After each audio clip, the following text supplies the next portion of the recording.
Sebagian dari kalian pasti akrab dengan tutup botol kayu seperti ini, yang biasa digunakan untuk minuman anggur berfermentasi.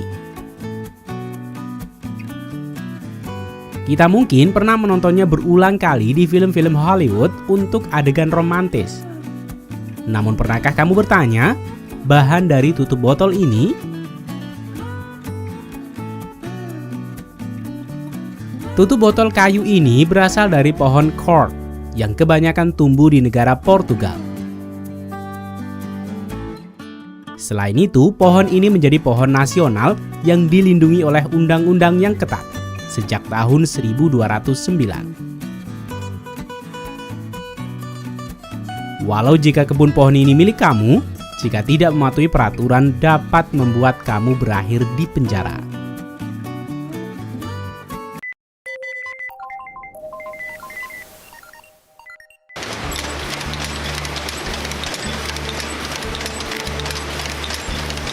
Negara Portugal sebagai pemasok utama tutup botol kayu cork ini dapat memproduksi 40 juta tutup botol setiap hari.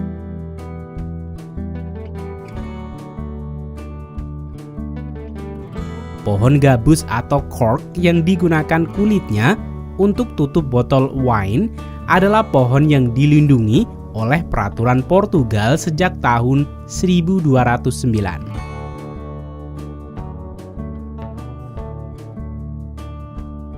Sehingga dalam memanen kulit pohon ini harus mengikuti peraturan dan prosedur yang ketat. Pohon ini dapat berumur hingga 200 tahun lebih.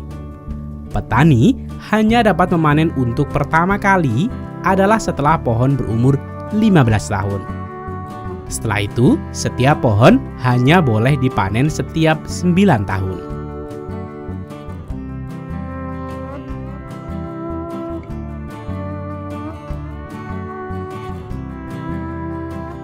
Kulit pohon ini digunakan sebagai tutup botol minuman anggur karena tutup botol kayu cork dapat menghambat proses oksidasi, sehingga memungkinkan anggur dapat menua dan berkembang perlahan seiring waktu secara alami.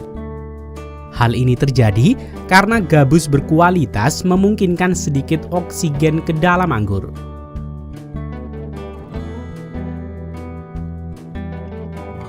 Karena pohon cork dapat berumur ratusan tahun, mungkin setiap pohon yang sedang dipanen ini telah dipanen dari generasi ke generasi, mulai dari anak, bapak, kakek hingga kakek buyut mereka.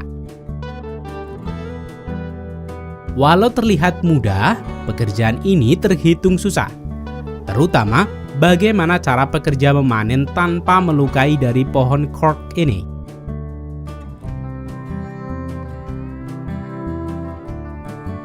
Kebanyakan dari pekerja ini telah diajari dari orang tuanya sejak kecil, karena sedikit kesalahan saja dapat membuat pohon mati 1 tahun setelah dipanen.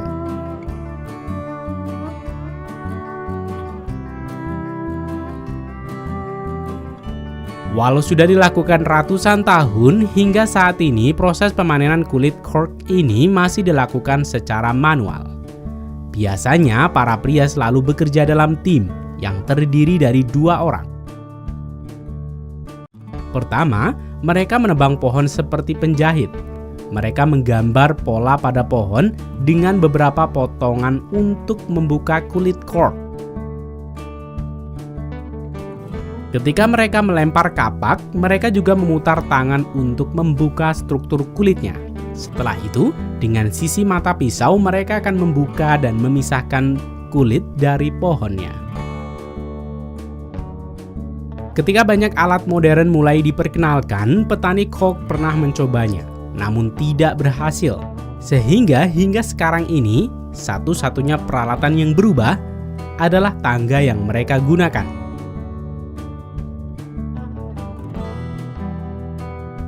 Pria-pria ini belajar dari kecil untuk hanya memotong kulit cork, sehingga tidak memotong lapisan dalam pohon cork. Jika pria memotong lapisan dalam, hal ini menjadi masalah hukum dan juga masalah bagi petani. Ketika lapisan dalam pohon cork terluka akan membuat pintu masuk bagi serangga dan penyakit lainnya. Hal ini akan membuat pohon ini akan tumbang dan mati hanya dalam kurun waktu 1 tahun.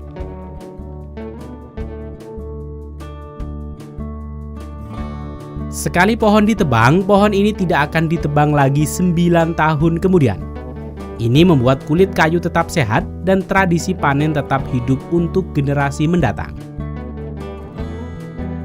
Setelah pemanenan kulit cork ini selesai, kumpulan kulit cork ini akan dibawa ke pabrik pengolahan melalui beberapa proses tahapan.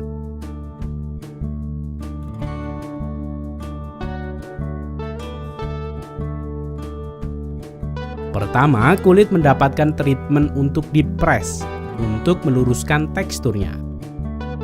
Yang kemudian akan dikukus selama 1 jam untuk membuatnya lebih lunak. Setelah diangkat dan didinginkan, pekerja akan memotong sesuai standar tinggi tutup botol wine.